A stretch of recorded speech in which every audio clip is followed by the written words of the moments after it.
You know, the Salvation Army is in 124 different countries. Some of those are ministries and some of those are shelters. But regardless, they help thousands of people every single day and they give hope to the hopeless. Here in Birmingham, that assistance almost didn't make it here. Ah yes, the boring history lesson, but stick with me here. In 1865, founder William Booth took his ministries to the streets of London when many were not allowed to attend church. Now, Birmingham in the late 1880s didn't want to admit that they had the same problems here, blamed that Southern pride, so when approached by Salvationists trying to help the needy, they were turned away. But after the steel boom in the 1890s, there was a massive population explosion, and Birmingham was faced with a large amount of job loss, homelessness, and addiction. So in 1899, the Salvation Army was asked to come back, and they've been here ever since. The Salvation Army has been a great help to me. This is where I sleep at. Residential services offer free shelter to the homeless, including families. They serve over 300 people every day in their facility in downtown Birmingham.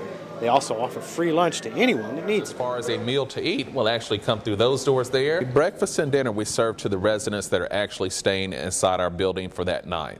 And then for the lunchtime meals, we open it up not only to the residents that stayed here that evening, but we also open it up to the general public. One of the more visible ways the Salvation Army helps is during times of disaster. The Salvation Army is going to be one of the first organizations on site, and they're going to be one of the last to leave. You're going to see the Salvation Army immediately respond with canteens that are out, mobile kitchens that are providing meals. In the case of the tornadoes that we experienced here in Birmingham, the Salvation Army long term is working to provide appliances and furniture and other needs to make the family whole again after going through such difficult experiences with tornadoes. There are also community services available. These give residents in the shelter a chance to regain an independent life. With the exception of short stays by a small number of transients, all other residents are required to have some kind of employment. They'll meet with the case manager. The case manager will set some goals for them just to make sure that they are trying to be self-sufficient and maybe need a little help in budgeting or planning where their money is going. The first thing that I would like for them to think of, or that we hope that they're thinking of, is that I've made it to some place where I can receive some assistance.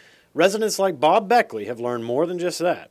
Knowing that I have to deal with life on life terms, knowing that it's okay to fail. You know, it's okay to fail because failing is a learning lesson and not to beat myself up. And that takes the public's help to make that happen.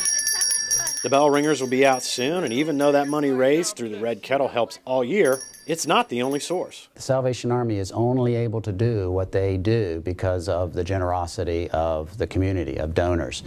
We have wonderful donors who just regularly support the work of the Salvation Army.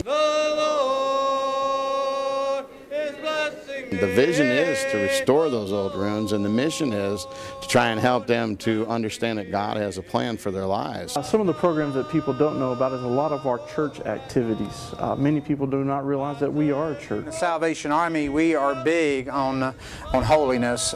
We are a holiness movement, and we want to keep that at the forefront in people's minds, that God has called us to be holy. Incidentally, anytime you see somebody in a Salvation Army uniform, that means they're an ordained minister, and it means they're responsible for the services in that area.